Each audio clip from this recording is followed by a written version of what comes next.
Good morning aspirants so welcome to this channel. आज हम लोग करने वाले हैं chapter number 23 craft commerce and urban growth, जो कि आपका 200 बीसी से लेके 250 एडी के बीच बेसिकली इस टाइम पीरियड के बीच में क्राफ्ट में क्या डेवलपमेंट हुआ, कॉमर्स में क्या डेवलपमेंट हुआ और अर्बन ग्रोथ कैसे हुआ। ठीक है, ये टॉपिक है जो हम लोग आज इस चैप्टर में डिस्कस करने वाले हैं। तो बेसिकली हम लोग एंशिएंट हिस्ट्री कवर कर रहे हैं आर एस शर्मा से। अभी तक हम लोगों ने 22 चैप्टर्स कर लिए हैं। इन केस अगर आप लोगों को कोई डाउट वगैरह है, कुछ पूछना है, तो प्लीज बताना मुझे। एंड कैसी लग रही है ये पूरी सीरीज आप लोगों को एंशिएंट हिस्ट्री की बताना। तो ये जो चैप्टर है ये आपका 3 पार्ट्स में आने वाला है। ये पार्ट 1 है, इसमें हम लोग आज क्राफ्ट्स एंड कॉमर्स है जो कवर करेंगे। ठीक है, तो इन केस अगर आप लोग प्लेलिस्ट फॉलो नहीं कर रहे हो तो डिस्क्रिप्शन चेक कर लेना, आपको एंशिएंट हिस्ट्री की प्लेलिस्ट का लिंक मिल जाएगा। तो अगर आप किसी भी कॉम्पिटिटिव एग्जाम की प्रिपरेशन कर रहे हो, चाहे यूपीएससी हो गया, चाहे स्टेट पीसीएस हो गया, या इनके अलावा भी अगर कोई आप एग्जाम देना चाह रहे हो जिसमें एंशिएंट हिस्ट्री आपके सिलेबस का पार्ट है, तो ये पूरी सीरीज आपके लिए काफी ज्यादा हेल्पफुल रहने वाली है। ठीक है, तो हम लोग आर एस शर्मा से कवर कर रहे हैं अपनी एंशिएंट हिस्ट्री को। तो पहला टॉपिक है हमारे पास आज क्राफ्ट्स एंड कॉमर्स। इसको समझने से पहले थोड़ा सा ना हम लोग मैप को समझते हैं। ये मैप अगर आपको दिख रहा हो अच्छे से, एक सेकेंड, ये देखो फुल साइज का मैप। इसमें अगर आप देखो ध्यान से, तो जो अलग अलग रीजन है ना वो अलग अलग तरीके से शेड कर रखे हैं। जैसे ये आपका अलग शेडिंग है, ये आपका अलग शेडिंग है, ये आपका अलग शेडिंग है, राइट। तो ये आपके डिफरेंट डिफरेंट मतलब जैसे कुशान्स हो गए, शाकाज हो गए, सतवाहनास हो गए, चोला, चेरा, पांड्या, ये सारे किंगडम्स हैं आपके जो एग्जिस्ट कर रहे हैं। तो ये जो मैप है ना ये आपका एडी 150 को बिलोंग करता है। और इस टाइम पीरियड में अगर आप देखो यहाँ पे, यहाँ से शुरू करते हैं। यहाँ चोलाज है, यहाँ पांड्याज है, यहाँ चेराज है, यहाँ पे सतवाहनाज है और यहाँ पे आपके कुशान्स है। यहाँ आप देखो तो इसको स्टडी करते हैं थोड़ा अच्छे से। ठीक है, तो सबसे पहले ना थोड़ा सा नदर्न इंडिया की बात करते हैं। यहाँ पे अगर आपको दिख रहा हो, ये है गंधारा और ये है पुरुषापुरा। ठीक है, ये आपका ना मतलब आज की डेट में तो ये जैसा आपको पता है जो नॉर्थ वेस्टर्न पाकिस्तान हो गया या जो थोड़ा ईस्टर्न अफगानिस्तान वाला रीजन हो गया, वहां पे ये पड़ता है एरिया। ये आपका कुषाण एम्पायर के अंडर हुआ करता था। ठीक है, ये आपका कनिष्का एम्पायर का पार्ट था, जो कि कुषाण एम्पायर का ही पार्ट था। ठीक है, तो ये वो है। इसके बाद ये आपको मथुरा दिख रहा है। ये जो मथुरा है ना ये आपका सेंट्रल नदर्न इंडिया में था। ये भी आपका कुषाण्स के अंदर ही था। उनका मेजर जो ट्रेड हब था ना वो आपका मथुरा था। ठीक है, फिर आपका बिहार की साइड आ जाओ। यहाँ पे पाटलिपुत्र आपको पता ही है, ये बिहार में था। मगध का काफी इंपॉर्टेंट मतलब नेटवर्क जो था वो यहीं से था। यहाँ ट्रेड एंड एडमिनिस्ट्रेटिव एक्टिविटीज जो होती थी यहाँ पे। ठीक है, फिर आपका काशी है। काशी आपका ये वाराणसी, ये important religious and urban centre था। इसके बाद दिल्ली, ये काफी इंपॉर्टेंट एरिया था उस टाइम में। तो यहाँ जो ट्रेड रूट्स थे ना वो आपके नॉर्थ वेस्ट से नॉर्थ इंडिया, पूरा ये जो नॉर्थ पार्ट है इसको कवर करते थे, जिसमें आपका मथुरा भी आ जाता है, उज्जैन भी आ जाता है, और ये आपका पूरा वेस्टर्न कोस्ट भी आ जाता है। ठीक है, और अगर आप यहाँ नीचे देखो ना तो यहाँ पे बे ऑफ बंगाल है और यहाँ पे अरेबियन सी है, और इन दोनों ही साइड्स पे ना हम लोगों को काफी इंपॉर्टेंट ट्रेड सेंटर्स भी देखने को मिलते हैं। यहाँ पे काफी सारे पोर्ट्स भी थे जो डेवलप हुए थे। ठीक है, फिर थोड़ा सा ना हम लोग वेस्टर्न इंडिया की तरफ आते हैं, इधर की साइड। यहाँ पे आपको पता है सत्राप्स का कॉन्सेप्ट एग्जिस्ट किया करता था मालवा और गुजरात वाले रीजन में। उज्जैन आपका काफी इंपॉर्टेंट ट्रेड पॉइंट था। फिर सांची, सांची आपका मध्य प्रदेश में था। यहाँ पे बुद्धिस्ट स्तूपास एंड सेटलमेंट्स वगैरह थे। फिर आपका भृगु कक्षा, ये जो था आपका ये भारूच कह लो, ये आपका वेस्टर्न कोस्ट है। इंपॉर्टेंट पोर्ट हुआ करता था यहाँ पे, जहां से रोमन्स के साथ हम लोग ट्रेड करते थे। ठीक है, फिर है आपका ये प्रतिष्ठाना, ये जो है ये सतवाहना का यहाँ पे टाउन एग्जिस्ट किया करता था, महाराष्ट्र में था ये। तो यहाँ भी अगर आप देखो वेस्टर्न साइड में भी काफी सारे इंपॉर्टेंट ट्रेड नेटवर्क जो थे उस टाइम पे एग्जिस्ट करते थे। ठीक है, अब डेक्कन इन साउथ इंडिया की बात करते हैं तो यहाँ पे आपको पता ही है, सबसे पहले तो सतवाहनास की बात करते हैं। ये आपके महाराष्ट्र, तेलंगाना, आंध्र प्रदेश वाले रीजन में यहाँ तक फैले हुए थे। ठीक है, इनके इंपॉर्टेंट टाउन्स थे जैसे कि अमरावती हो गया, फिर हमने पढ़ा था कावेरी पट्टनम था, नागार्जुना कोंडा था, ये कुछ इंपॉर्टेंट टाउन्स थे इनके। ठीक है, फिर आपके ये चोलास, चेरास, पांड्यास, ये साउथ इंडिया में काफी मतलब अर्ली जो स्टेट्स फॉर्मेशन हुए थे वो यही थे। ठीक है, फिर आपका यहाँ पे आपको दिख रहा होगा लक्षद्वीप आइलैंड जो है ये इंडियन ओशन में था आपका। ये सी ट्रेड के लिए काफी इंपॉर्टेंट माना जाता था।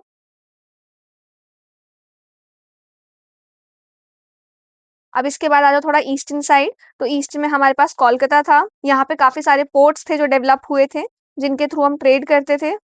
तो ये आपका पूरा मैप है एडी 150 के आसपास। तो एक चीज अगर आप देख पा रहे हो, जैसे कितने सारे किंगडम्स हैं जो इस टाइम में एग्जिस्ट कर रहे हैं, और सब मतलब अपने आप का एक्सपेंशन ही कर रहे हैं। ठीक है, और इस टाइम में ट्रेड कितना ज़्यादा इम्पोर्टेंट है, मतलब ट्रेड अगर आपका बढ़िया चल रहा है यानी कि आपका एम्पायर जो है वो काफ़ी लंबे टाइम तक सस्टेन कर पाएगा, ठीक है? कोई भी जो एम्पायर है, देखो मैं एक चीज़ आपको बताती हूँ, अगर हम मौर्यंस की बात करें, तो उस टाइम में ना एग्रीकल्चर काफ़ी इम्पोर्टेंट हुआ करता था, राइट? कि एग्रीकल्चर अगर बढ़िया चल रहा है, तो आपकी जो इकोनॉमी है वो बहुत बढ़िया बूम करेगी, राइट? लेकिन मगध आपका चला गया, मगध के बाद फिर जो आपके आगे किंगडम्स आते चले गए, अब उस टाइम में सिटीज़ और टाउन्स वगैरह डेवलप हो रहे थे, ट्रेड वगैरह डेवलप हो रहा था काफ़ी अच्छे से, तो एग्रीकल्चर तो आपको करना ही है, लेकिन इसके साथ-साथ आपको अपना ट्रेड भी मजबूत करना पड़ेगा, राइट? तो ये वो टाइम पीरियड है जिस टाइम में आपके टाउन्स, आपके सिटीज़ ये चीज़ें डेवलप हो रही हैं। तो पहले जैसे राजा का फ़ोकस होता था सिर्फ़ और सिर्फ़ खेती-बाड़ी पे, अब राजा को अपना फ़ोकस जो है काफ़ी जगहों पे शिफ्ट करना पड़ेगा, ठीक है? तो अब स्टार्ट करते हैं आज का टॉपिक क्राफ्ट्स एंड कॉमर्स कि ये जो चीज़ है क्राफ्ट्स एंड कॉमर्स,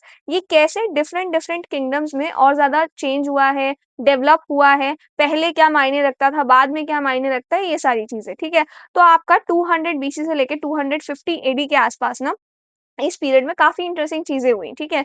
ये वो टाइम पीरियड है आपका जब शाकास, कुषाण, सतवाहनास और साउथ के जो फर्स्ट आपके तमिल किंगडम्स थे, वो सारे रूल कर रहे थे, ठीक है? तो जैसे पहले आपके मौर्यंस वगैरह एग्ज़िस्ट किया करते थे, उनका ज़्यादा फोकस फार्मिंग पे, पॉलिटिक्स पे, एडमिनिस्ट्रेशन पे था, ठीक है? अब हुआ क्या, इस टाइम पीरियड में ना आपके सिटीज़, टाउन्स ये फुल्ली डेवलप हो रहे हैं, ठीक है? यहाँ पे अब आर्टिसन्स भी हैं, शॉपकीपर्स भी हैं, ट्रेडर्स भी हैं, नॉन फार्मिंग प्रोफेशनल्स भी एग्ज़िस्ट कर रहे हैं, ठीक है? तो आप एक चीज़ सोचो कि जहाँ पर इतनी मतलब बहुत बड़ी सिटी जो डेवलप हो रही है, वहाँ पर पॉटर्स भी आपको मिलेंगे, मिट्टी के बर्तन बनाने वाले, वीवर्स भी आपको मिलेंगे, गोल्डस्मिथ भी मिलेंगे, कॉपरस्मिथ भी मिलेंगे, ज्वेलरी बनाने वाले मिलेंगे, ट्रेडर्स आपको मिलेंगे, तो हर तरीके के लोग आपको मिलेंगे। अब आपको क्या करना है, एक पूरा अर्बन इकोसिस्टम को आपको चलाना है, राइट? तो अब अर्बन इकोसिस्टम कैसे चलेगा? मतलब मॉरियंस के जाने के बाद जो सोसाइटी है, वो पूरी तरीके से चेंज हो गई है। अब वो सोसाइटी जो है कैसे काम करेगी ये देखना है हमको, ठीक है? तो वही चीज़ है सबसे पहले यहाँ पे period of growth of craft 200 BC से लेके एडी 250 तक। तो ये वो पीरियड था जब Shakas, Kushan, Satavahanas and early Tamil states form हो रहे थे, ठीक है? तो ये आपका गोल्डन एज था क्राफ्ट्स एंड कॉमर्स के लिए, ठीक है? एंशिएंट इंडिया में। नाउ यहाँ पे large number of non agricultural people रहते थे, ये सिटी वाला एरिया बन गया था। यहाँ पे आर्ट एंड क्राफ्ट काफ़ी ज़्यादा डेवलप हो रहा था पहले के टाइम से अगर कंपेयर किया जाए तो, ठीक है? यहाँ पे एग्रीकल्चर के अलावा भी काफ़ी सारे नए ऑक्यूपेशंस थे जो आ रहे थे, जो पहले नहीं देखे गए थे, ठीक है? तो ये आपका शो करता है कि एक अर्बनाइजेशन आ रहा था, इकोनॉमिक प्रॉस्पेरिटी हो रही थी यानी कि इकोनॉमी आपकी बहुत बढ़िया चल रही थी। Now increase in number of craftsman, अब जैसा कि मैंने आपको बताया, इस पीरियड में क्राफ्ट जो है काफ़ी ज़्यादा स्पेशलाइज़्ड हो गया था, ठीक है? जैसे हमें पहले के जो भी टेक्स्ट मिलते हैं ना, उनमें ना सिर्फ़ और सिर्फ़ आप देखोगे 24 ऑक्यूपेशंस का ज़िक्र कर रखा है। पहले के टेक्स्ट यानी कि जैसे कि ये है दिघा निकाया, ये प्री मौर्यन टेक्स्ट है। मौर्यन एज शुरू होने से पहले के जो टेक्स्ट हैं, ठीक है? तो इनमें सिर्फ़ और सिर्फ़ 24 ऑक्यूपेशंस का ही ज़िक्र है, ठीक है? अब अगर आप देखो महावस्तु, इसमें 36 काइंड्स ऑफ वर्कर्स लिखे हुए हैं, 36 तरीके के काम लिखे हुए हैं। तो ये चेंज हो गया आपका। फिर आपका है मिलिंदा फानहो, इसमें 75 ऑक्यूपेशन लिखे हुए हैं जिसमें से 60 तो सिर्फ़ क्राफ्ट से रिलेटेड थे, ठीक है? एक तमिल टेक्स्ट है आपका the garland of Madurai gives further details, और ये तमिल टेक्स्ट है, ये आपको बताता है पेंटर्स के बारे में, वीवर्स के बारे में, क्लॉथ मेकर्स के बारे में, गोल्डस्मिथ्स के बारे में, कॉपरस्मिथ्स के बारे में। इसी तरीके की काफ़ी सारी चीज़ें, काफ़ी सारे प्रोफेशंस इसमें लिखे हुए हैं, ठीक है? तो यहाँ आप देखो स्किल्स जो है काफ़ी ज़्यादा डाइवर्सिफ़ाई हो चुकी हैं। लोग ऐसा नहीं है कि सिर्फ़ आपका जो फैमिली प्रोफेशन है कि आपके फादर खेती-बाड़ी करते थे तो आप भी खेती-बाड़ी करोगे, नहीं, बल्कि वो जो चीज़ है वो पूरी तरीके से चेंज हो चुकी है। लोग क्राफ्ट की तरफ ज़्यादा इंक्लाइंड हो चुके हैं, ठीक है? यहाँ पे अर्बन इकोनॉमी आ गई है अब, ठीक है? नाउ तो ये क्या शो करता है, हाई स्पेशलाइजेशन ऑफ लेबर्स। इसके बाद है आपका क्राफ्ट्समैन एंड शॉपकीपर्स, तो काफी सारे आर्टिसंस जो थे ना, वो अपनी शॉप्स के लिए ही काम करते थे, अपनी दुकान लगाई, उसमें उनको जो आता है, कपड़े बुनना आता है, सिलाई करना आता है, जो भी काम आता है वो अपने लिए ही काम कर रहे हैं, ठीक है? तो craftsman and shopkeepers were not clearly separated, तो ऐसा नहीं है कि क्राफ्ट्समैन अलग है और वो किसी और के लिए काम कर रहे हैं। देखो ये चीज एग्जिस्ट करती है, राइट? अगर आपके पास कोई स्किल्स है या आप कोई नई स्किल सीखना चाह रहे हो, तो जिसकी दुकान है, वहाँ थोड़ा आप एक्सपीरियंस लेते हो, वो अलग चीज़ है। लेकिन at the end of the day सब लोग अपने लिए काम कर रहे थे, मेजॉरिटी ऑफ द लोग। तो यहाँ पे क्राफ्टमैन अलग है, शॉपकीपर अलग है, ये सेपरेटेड नहीं है, बल्कि जिसको जो हुनर आता था, वो अपना काम खुद कर रहा है अपने लिए, तो वही शॉपकीपर है, ठीक है? इसके बाद आप कितने तरीके के आर्टिसंस थे, पेंटर्स थे, वीवर्स थे, गोल्ड स्मिथ थे, कॉपर स्मिथ थे, फ्लोरिस्ट थे, फ्लोरिस्ट मतलब जिनकी खुद की फूलों की दुकान होती है ना वो, ठीक है। इसके बाद क्लॉथ मेकर्स थे। तो ये डिफरेंट डिफरेंट तरीके के आपके देखो प्रोफेशंस जो है अब आ चुके हैं, और ये लोग ज्यादातर लोग आपके सिटीज में रह रहे हैं, मोस्टली मेंशन इन टेक्स्ट, और कुछ लोग आपके विलेजेस में भी रह रहे हैं। ये हमको एग्जैक्टिवेशन से मिला है। तो जो टेक्स्ट हमको मिले हैं उनमें सिटीज का जिक्र है, लेकिन जो हमने साइट्स एग्जैक्टिवेट किए उनसे हमको पता चला कि कुछ कुछ लोग ये विलेजेस में भी रहते थे, ठीक है। इसके बाद इधर आ जाओ, craftsman living in separate quarters. तो जैसा मैंने आपको बताया, ज्यादातर क्राफ्ट्समैन जो है आपके टाउन्स में रहते थे, पर कुछ आपके विलेजेस में भी रहते थे, ठीक है। जैसे कि जो भी हमको आर्कियोलॉजिकल एविडेंस मिले हैं ना, उसमें हमको प्लान्ड सेटलमेंट का प्रूफ मिला है, जैसे कि करीमनगर जो कि आपका तेलंगाना में पड़ेगा। यहाँ पर आपके कारपेंटर्स रहते थे, ब्लैक स्मिथ्स रहते थे, गोल्ड स्मिथ रहते थे, पॉटर्स रहते थे, सेपरेट एरियाज में, ठीक है। मतलब अलग अलग एरिया जो था वो डिफाइन था कि यहाँ पर अच्छा पॉटर्स रहते हैं इस वाले एरिया में, अच्छा इस वाले एरिया में ना लोहार रहते हैं, इस वाले एरिया में सुनार रहते हैं, इस तरीके से, ठीक है। तो प्रॉपर एक प्लान्ड सेटलमेंट है कि जिसका जो ऑक्यूपेशन है उन ऑक्यूपेशन के हिसाब से पूरा जोन जो है वो डिवाइड कर रखा है, ठीक है। ये था। फिर इसके बाद labours lived at the edge of the village. तो ये हमने आई थिंक हड़प्पा के टाइम में भी देखा था कि ये जो डिस्क्रिमिनेशन है वो आ ही जाता है। जैसे कि ये एक प्लान्ड सिटी है, यहाँ पे हमने मान लिया कि यहाँ पे ना सुनार रहते हैं, गोल्ड स्मिथ, यहाँ पे कॉमर स्मिथ या कॉपर स्मिथ लोहार रहते हैं, ठीक है। यहाँ पे पेंटर्स रहते हैं, हम मान लेते हैं यहाँ पे वेवर्स रहते हैं, ऐसे करके डिफरेंट डिफरेंट प्रोफेशन के लोग हैं जो रह रहे हैं। अब इसके बाद जो लेबर्स हैं, जो ये कैटेगरी है, इनको हम लोग यहाँ एंड पे रख देते हैं, थोड़ा सोसाइटी से थोड़ा सा दूर, तो ये एज पे रहेंगे, ठीक है। तो इस तरीके का डिस्क्रिमिनेशन हमको हर जगह देखने को मिलेगा। तो ये है। तो ये क्या शो करता है, सोशल एंड ऑक्यूपेशनल सेग्रीगेशन था। तो डिवाइड कर रखा था लोगों को, सोसाइटी जिस तरीके की हो गई थी कि हो सकता है सोशली भी डिस्क्रिमिनेशन हो रहा हो और ऑक्यूपेशन के हिसाब से भी लोगों ने अलग अलग रहना प्रेफर किया हो, जो भी हो। तो इस तरीके से। इसके बाद है आपका mining and metallurgy, metal craft. तो मेटल वर्क भी काफी ज्यादा एडवांस हो गया था, जो आपके क्राफ्ट हो रहे थे गोल्ड में, सिल्वर के हो रहे थे, कॉपर टिन का इस्तेमाल हो रहा था, लेड का इस्तेमाल हो रहा था, ब्रास का, आयरन का, प्रेशियस स्टोन्स का, इन सभी चीजों का इस्तेमाल हो रहा था, ठीक है। तो मेटल के क्राफ्ट जो थे वो रिलेटेड थे आपके गोल्ड से, सिल्वर से, कॉपर से, आयरन से, lead, tin, brass, precious stones, इन सभी चीजों के कुछ ना कुछ एलिमेंट्स जो है वो बनते ही रहते थे, ठीक है। इनके अलावा भी कुछ मेटल यूज होते थे, जिंक एंड एंटीमनी और रेड आर्सेनिक, इनके भी चीजें बनती थी। तो ये आपका शो करता है advance mining and metallurgical skills. तो यानी कि इस टाइम में मेटल का काम भी काफी अपने पीक पे था, ठीक है। इसके बाद है आपका डेवलपमेंट ऑफ आयरन टेक्नोलॉजी। अब आपको पता है आयरन का कैसे, मतलब कैसे आपका आयरन आया, और आयरन के आने के बाद सब कुछ चेंज हो गया। आयरन का इस्तेमाल हर एक फील्ड में होने लग गया, चाहे खेती बाड़ी हो गया, चाहे आपका वॉर के लिए वेपन्स बनाना हो गया, हर चीज में आयरन का इस्तेमाल हो रहा है, ठीक है। तो आयरन की टेक्नोलॉजी ने एकदम हाई लेवल अटेन कर लिया था। लार्ज नंबर के आयरन टूल्स बनने लगे थे, जो कि हमको कुषाण डायनेस्टी से मिलते हैं, सतवाहना डायनेस्टी से मिलते हैं। तेलंगाना का जो रीजन था ना वो रिच था आयरन के रिसोर्सेज के लिए, ठीक है। जो हमको टूल्स मिले हैं वेपन्स, सिकल्स, प्लगशेयर्स, होज, एक्सेस, रेजर, लेडल्स, ये सभी चीजें हमको आयरन की मिली हैं, ठीक है। इसके साथ साथ इंडिया का जो आयरन था, मतलब इतना हमें अबंडेंट मात्रा में मिलने लग गया था कि हम लोग इसको एक्सपोर्ट भी करते थे बाहर के देशों को। तो अबिसिनिया जो आपका इथोपिया वाला रीजन है और जो वेस्ट एशिया वाला रीजन है, वहां भी आप देखोगे आयरन आपका फेमस हो गया था, ठीक है। इसके बाद है आपका textile industry, cloth and silk. तो टेक्सटाइल इंडस्ट्री भी काफी फ्लोरिश हो रहा था इस टाइम में। आपके टेक्सटाइल प्रोडक्शन काफी इंप्रूव हो गया था, cloth making, silk weaving develop हो गया था। मथुरा जो था ये काफी ज्यादा फेमस था आपका शटाका क्लॉथ के लिए, ठीक है। और साउथ इंडिया जो था, साउथ इंडिया में आपका उरायूर एंड अरिकमेडू, ये जो एरिया थे इसमें काफी ज्यादा ब्रिक डाइंग वैट्स जो होते हैं ना वो हमको मिले हैं। हैंडलूम इंडस्ट्री काफी ज्यादा स्ट्रांग थी, सिल्क का, कॉटन का, डाइड फैब्रिक, फैब्रिक को कलर करने का काम काफी ज्यादा हो रहा था, ठीक है। तो इस टाइम पे नाउ ये किस टाइम की बात है, ये फर्स्ट सेंचुरी से लेके थर्ड सेंचुरी एडी की बात है। तो इस टाइम में आप देखो जो हमारा हैंडलूम इंडस्ट्री है ना वो भी काफी ज्यादा बूम कर रहा है। इसके अलावा अदर इंपॉर्टेंट क्राफ्ट, तो many craftsman donated to Buddhist institution proving their prosperity, यानी कि काफी सारे क्राफ्ट्समैन ने अपनी जो चीजें हैं, अपने जो क्राफ्ट्स है ना, उनको बुद्धिस्ट इंस्टीट्यूशन को काफी ज्यादा डोनेट भी किया था। तो क्राफ्ट्समैन का हमको जिक्र मिलता है इनके इंस्क्रिप्शन में, वीवर्स का, गोल्डस्मिथ का, डायर्स का, आइवरी मेकर्स का, जूलर्स का, स्कल्प्टर्स का, फिशरमैन का, परफ्यूमर्स का, जो परफ्यूम्स बनाते हैं। तो इन लोगों ने काफी कुछ डोनेट किया था। क्या क्या डोनेट किया था, caves, pillars, tanks and tablets, ठीक है। तो ये दिखाता है कि आपके जो आर्टिसंस थे ना, इनके पास भी काफ़ी अच्छा खासा रेवेन्यू जो है ये लोग जनरेट कर लेते थे। तो this shows economic strength of artisans. तो यानी कि आर्टिसंस भी ऐसा नहीं है कि मतलब बहुत ही मेयरली अपना गुज़ारा कर पा रहे हैं, बल्कि अच्छा खासा वो लोग भी अर्न कर रहे हैं और उनकी जो इकोनॉमिक स्ट्रेंथ है, वो भी काफ़ी स्ट्रॉन्ग है, ठीक है? इसके बाद है आपके लग्ज़री क्राफ्ट्स। तो लग्ज़री और जो डेकोरेटिव आइटम्स होते हैं ना, वो भी काफ़ी ज़्यादा फ्लोरिश कर रहे थे इस टाइम में। तो लग्ज़री हैंडीक्राफ्ट्स वर हाइली डेवलप्ड, आइवरी वर्क होता था उन पे, ग्लास मैन्युफैक्चर होता था, बीड कटिंग, शेल इंडस्ट्री, ये सारी चीज़ें काफ़ी ज़्यादा आपके हो मतलब फ्लोरिश कर रहा था। ये जो आपका आइवरी वर्क है ना, ये आइवरी वर्क आपका डेक्कन में काफ़ी बढ़िया होता था, तो वहाँ से एक्सपोर्ट होके रोम और अफ़गानिस्तान जाता था, ठीक है? फिर ये जो आपका ग्लास मैन्युफैक्चर है, ग्लास वर्क आपका, ये काफ़ी बढ़िया था, इंडिया में काफ़ी बढ़िया तरीके से ये चल रहा था और रोमन में जाता था ये पूरा ग्लास का काम होके। और बीड और ये जो शेल क्राफ्ट है, ये भी काफ़ी बढ़िया ग्रो कर रहा था, ज्वेलरी बनते थे, डेकोरेटिव आइटम्स बनते थे इनसे और इनका भी एक्सपोर्ट जो है बाहर होता था, ठीक है?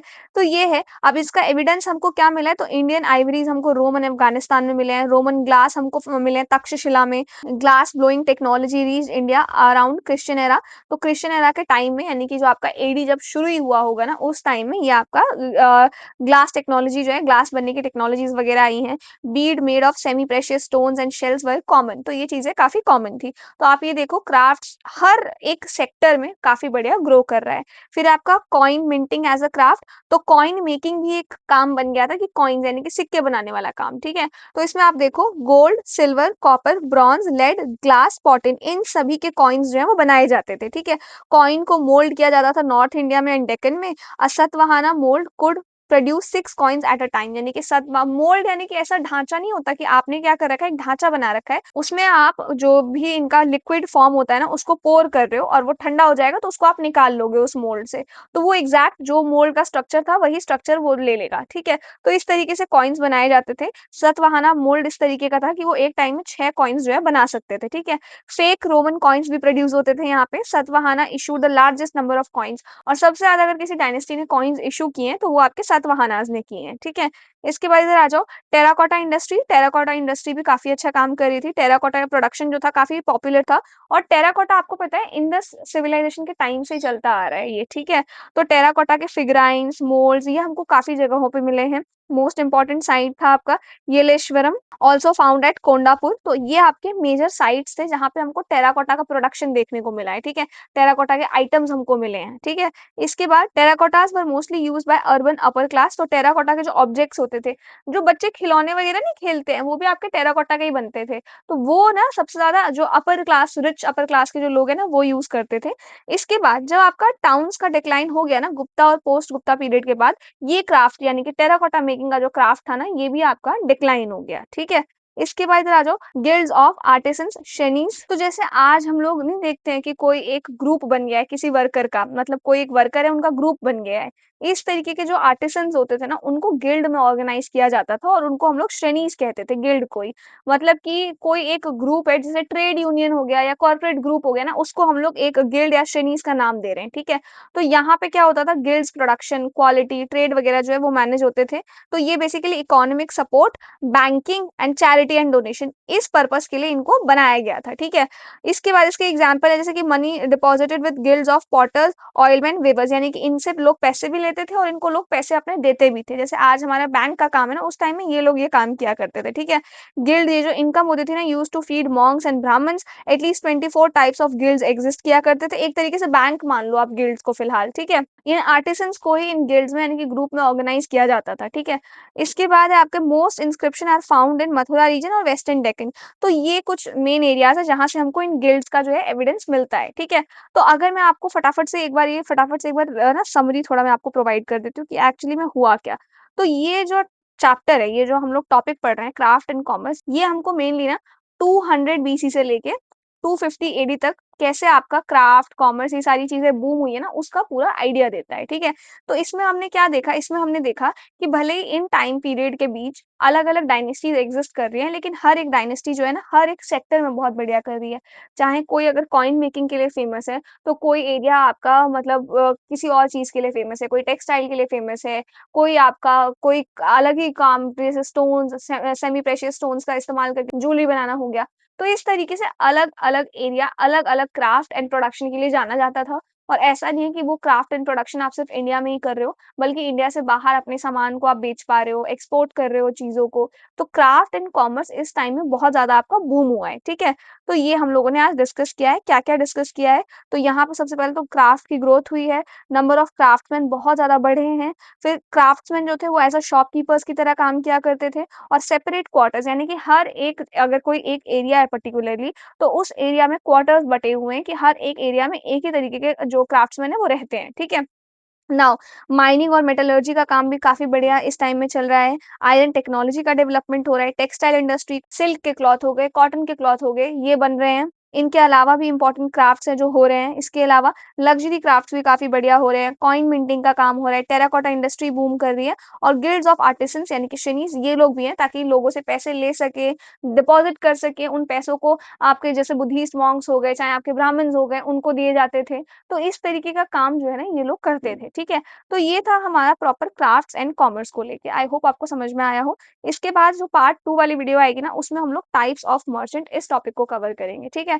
तो यही था आज का सेशन। आई होप आप लोगों को समझ में आया हो। बाकी कोई डाउट वाउट हो तो बताना मुझे और अगर आप लोग जीएस के नोट्स परचेज़ करना चाहते हो, जो कि आपके लिए काफ़ी हेल्पफुल रहेंगे, तो डिस्क्रिप्शन चेक कर लेना, आपको उनको परचेज़ करने का लिंक मिल जाएगा और कैसा लग रहा है ये सेशन बताना मुझे कमेंट सेक्शन में and I will see you in the next video.